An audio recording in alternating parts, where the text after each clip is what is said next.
So today I wanted to have a quick talk about supporting a loved one in prison. When I started making these podcasts, I really just wanted to diarise my experience, and I found that people were very interested in the detail of prison. It's not even just the stories sometimes, but just, the detail of prison and, the day-to-day life, the stuff that I find and probably a lot of other prisoners find quite, mundane and boring. And we would think, well, why would anyone be interested in hearing about that? But it's those little things sometimes that enrich the experience and find, everyone finds something interesting about prison. So I found there's a whole diverse range of people listening to this podcast. And a couple of people have reached out to me, and one in particular I've been talking to this week. They have a loved one who may be going to prison, and it might be for something they didn't do. So they've been listening to this podcast as a way of kind of preparing themselves for the worst, really, and that, their loved one may be heading to prison, and, the person on the outside is going to have to support them, knowing full well that this is something they didn't do, but also now worried that, prison's going to change them, how they're going to cope in prison, and also, the only experience they possibly may have had from this is listening to my podcast about, how I went in, how I got terrorized, how it changed me completely, and then I came out a bellend. So there's an element of worrying that this may happen to them. Now, obviously, I'm telling my story, and this is what happened to me, and it's true to me, but it's not everybody's story, and it doesn't always end up the way it did with me. There's no reason to suggest that a lot of people just cruise through prison and nothing ever happens. But for me, this was my story, and this is why I tell it. So I thought I'd do a little bit about supporting someone who's in prison, from the point of view of a prisoner and what we really need, and what we would like, and a little bit of insight as into why we might be a little bit prickly sometimes, and maybe how to support us. So the first thing you're going to really want to come across is prison visits. All right, so these are something that, is very difficult, because this is going to be the first thing you're going to want to do. As soon as they end up in prison, you're going to want to book your first visit. Now, the prison website, there is always one. It will tell you all the visiting hours and how to do it. But basically, you're going to want to get your prisoner to send you a visiting order, and then you book it with that visiting order. You ring up the booking place and you book it. Now, you're going to be booking a 2-hour session, something like that, depending on the visiting hours of your prison. You're going to be booking a couple of hours to go and see them. And this is generally going to be on a Saturday or Sunday. All right. And when you get to the prison, it's going to be like going into, a prison, basically. You're going to go in. They're going to be friendly to you, but it's an institution. So, you are going to be pat down, searched, and you are going to be lined up while a drug dog comes along and sniffs you and everything. But as long as, make sure if you do smoke weed, or if people around you smoke weed, make sure you've got clean clothes on, because the dog will pick up that residue of weed sometimes, and you won't be allowed a visit, or you'll have a closed visit, which is a fucking nightmare if you listen to my diary podcast. So yeah, that's the first thing you're going to come across, is trying to book a visit. Once you're on the visit, it's quite limited contact. You're only allowed to really, sit a few feet away from each other. You're not always allowed to hold hands, some things like that. You might be allowed one quick hug at the beginning or end of the visit, and you certainly won't be allowed to be sitting there smooching them all the time, because the staff know that drugs are passed from mouth to mouth, so they'll keep an eye out for that sort of shit as well. Now, other than visits, letters, phone calls, that sort of thing, are the only real contacts that you're going to have with your man or woman inside. I know my partner, she used to write these lovely letters, and they'd have big love hearts on them, and they'd be stinking of perfume and things, so it smelt of home. And that's lovely. And men cherish these sort of things. Any kind of sign of just everything's going well at home and we miss you, and you're loved and missed is all they really want to hear. Sometimes you've got to just remember that the guy's in prison or the girl's in prison, and there's very little control they have over anything of their surrounding or situations. So all these kind of lifelines are these little letters and communications.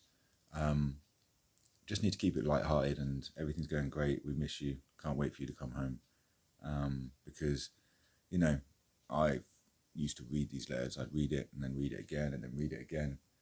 And even, the smallest little things you pick up on and then it brings you down or it gets you wild up. And, that can end up ruining the next bit of communication, because then, I'd be, you get on the phone at association and you'd be saying, oh, what's all this about? Or what's all that about? Why? What are you saying that for? And, because you felt like that on Monday, it's now going to ruin your Wednesday. So, yeah, just be aware that obviously anything you write in a letter may be playing on a prisoner's mind for longer than you think. So, yeah, just keep it lighthearted, keep it friendly, keep it lovely. It's fan mail, basically.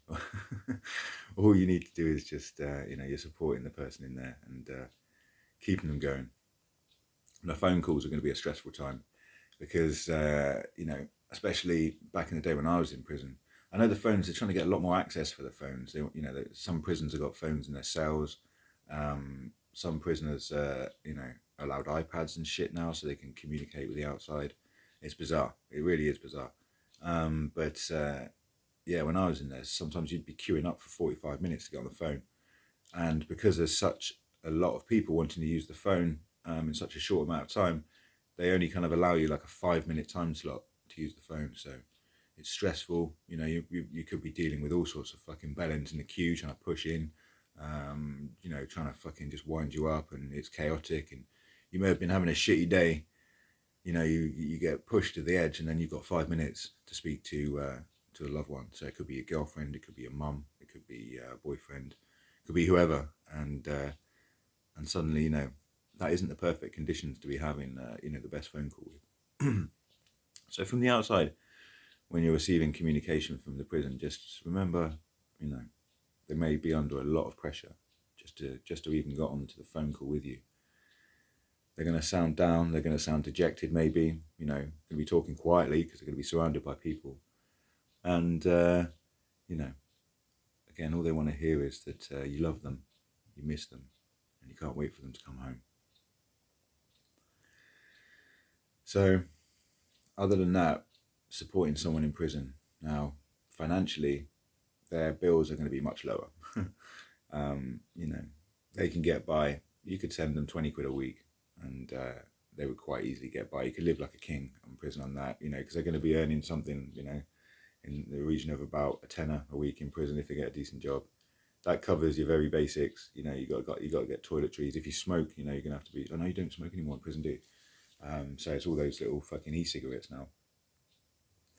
But yeah, you'd have to buy tobacco and things when I was in there. If you were writing to someone, you'd have to buy like A4 pad and stamps and all this kind of shit. So yeah, it can become a little bit expensive. Just even buying those little bits and pieces. Now, that's only if you want it to get by, kind of basically. So if you're looking at, once they get onto the enhanced regime, you're going to be able to buy your own duvets, stereo, PlayStation, games, things like this as well. So, you could be looking at in the region of anywhere from maybe £10 a week up to £100 a month you may be needing to send into prison, so that your partner can live some sort of cushy life. So, depending on what your resources are on the outside, you may need to have a look at how you send money into prison. When I was in there, it was all postal orders. Cash was never advisable to send into prison. I'd have so many friends who'd ring me up and go, "Oh yeah, I just shoved 50 quid in a Christmas card and sent it into you, mate. Hope you get it. Hope you enjoy it." And I'd be like, "Mate, I'm never going to see that because the staff obviously open up every letter, they search it, and unfortunately, they have sticky fingers in that post room. And if you send in cash, you're unlikely to ever get it.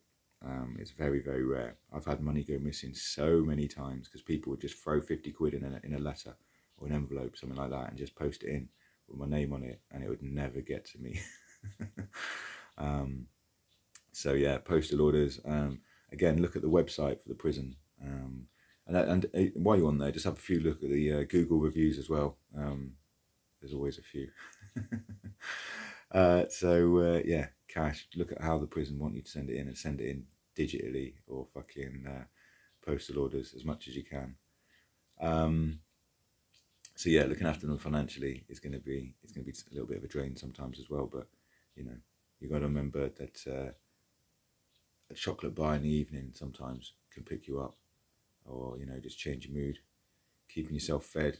You know, if they want to be like me and train loads, they're going to be needing to buy protein powders and fucking tuna every day. So yeah, just giving them a way of life sometimes in prison may cost a little bit, but you know, you got to think if you can afford 50 quid a month, that's going to change a prisoner's life. So other than that, you know, so what we covered, we covered visits, covered communication, financials. So supporting a prisoner inside is going to be dealing with them, that emotional roller coaster that they go through of being in prison. Now, obviously, you're going to be going through that same roller coaster outside as well, because you know now you're suddenly got to sleep in an empty bed. You know, you're the only one in the house. You may be still dealing with some backlash from the crimes that this person's committed. So you know your family and friends are still going to be wanting to talk to you about this, and you know you may feel a little bit cut off because suddenly you just hide away in the house a bit. You don't really want to talk to anyone. I know anxiety and depression can be major factors in this. So self-care is massive as well. Make sure that you know you're looking after every aspect of your mental health, because a lot of what you feed into your brain is what your brain has to work with. So when I find myself, sometimes I'll sit and I'll fester and I'll think about someone or something. Now, I'll give you an example. There's a chap at my work in my office who I particularly despise. I work in a sales environment, so there's always bullish, knobhead, alpha males in the room. And because they make a lot of money, they get away with a lot of shit. And this guy is just a particular fucking butthole. And I've wanted to put him on his ass more than once. But I know that'll end me up, you know, out of a job at best, and you know, back in prison, you know, very quickly at worst. So I have to bite my tongue and you know and deal with this fucking prick quite a lot. So I find myself sometimes festering over this guy. I'll sit at night in the evening, and I've thought more than once about how and when he's going to push me over the edge, and is it going to be, you know, do I fight him in the office in front of everyone and then walk out, or do I, you know, meet him after work and knock his head off? And then I sit there finding myself getting more wound up and more unhappy, more stressed out, and you know I realise it's because of the manure I'm putting into my brain is the reason I'm feeling depressed and worked up afterwards. So this is what I mean by be careful how you treat yourself, because if you feed your mind the worst, then you get the worst back out of it.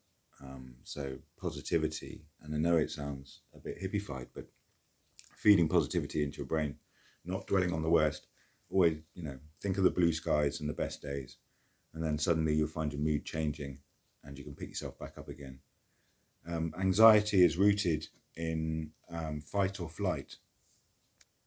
Now, what I mean by fight or flight is that in a new situation, you're obviously, you know, the human race wants to either fight it or run away from it. Now, a lot of people who have suffered trauma in their early years initially go straight back to this flight path, and your body triggers into this fight or flight mode a lot quicker than other people would. So in any new situation, your brain pushes you into this fight or flight situation a lot quicker than other people. And like I say, it's much more prevalent with people who have suffered trauma in their early days. So your body, basically anxiety, panic attacks, things like this, is just your body triggering yourself and pushing you back into that fight or flight mode to try and save yourself, because, you know, he doesn't want to ever face trauma again. So basically what I found is, you know, the way of dealing with anxiety is to push yourself into new situations quite a lot, you know, and then realize that nothing bad's going to happen and that you actually own it. And, you know, new situations are fine, far, you know, on a percentage wise, new situations are okay, far better than they're not. So that's how I've managed to deal with my anxiety. The depression, like I say, isn't always in your control, but you know, just try and feed your brain positivity, and you'll be surprised how much positivity comes back towards you. So yeah, self-care as well when you're on the outside, and also, you know, self-care for the inside, for the guy inside, the prisoner. And you can then, like I say, nice photos. You're allowed to send photos in, jokes, pictures, things to make them laugh. Just the upsides. You guys living in hell, or your girls living in hell, they want to see the best of life. So when they get out, they may well be slightly changed, depending on the length of sentence. Like I say, in my diary podcast, I would always try and stop the pain, stop the heartache by basically ending my relationships. I never really saw too many relationships last more than 6 months in my circle. You know, it's a very difficult and stressful situation, and especially the, you know, chaotic lives that some of us criminals lead, and the girlfriends we have, you know, they're excited by the criminal way of life. They're not excited by sitting at home on their own and not going out and getting moaned at for not sending enough money in. So they quickly leave, those kind of girls. You know, I have, you know, a friend who is still with his partner now, and he was in prison for 6 years, and it worked perfectly well, and they've got some great kids. So it's not always a given that you know, things aren't going to work out. But yeah, it just takes a little bit of work. So that's why I wanted to do this little video today. To sometimes, you know, I've given a lot of insight on the bad side of prison, but I just wanted to give a little insight on how that it can be made a lot easier, and it can be possible that you know, if two people really want to make it work, then there's every chance that you know, with the right support, that both of you can make it through and get out the other side. Because like I say, when they get out the other side, they are going to be different a little. You know, they're just going to spend a couple of weeks in hell. You've got to imagine it's going to be a bit like a soldier coming back from war. You know, they've seen and maybe had to do things that they wouldn't have to do in real life. And they're going to have to carry that burden with them for a little while. The first few weeks and months are going to be traumatic. It's going to be difficult to sleep. Just coming out of prison, sorry, the bed is way too soft when you get out. You know, just even things like you know, being too dark as well. There's always lights on in prison, there's always noise. So just being too quiet, too dark, bed's too soft, it's going to be awkward to sleep. They're going to be awkward to be around, you know. When they want something in the evening, they're going to want to bang on the wall and get their neighbour to swing a line to them. They're going to be waiting by the door in the bedroom for someone to shout Jim, and they'll be queuing up for food in the evening. So yeah, there may be a few little quirks that you weren't used to, but on the whole, they'll be happy to see you. Yeah, just tell them you love them, tell them you miss them, tell them you can't wait for them to come home. Everything will be fine.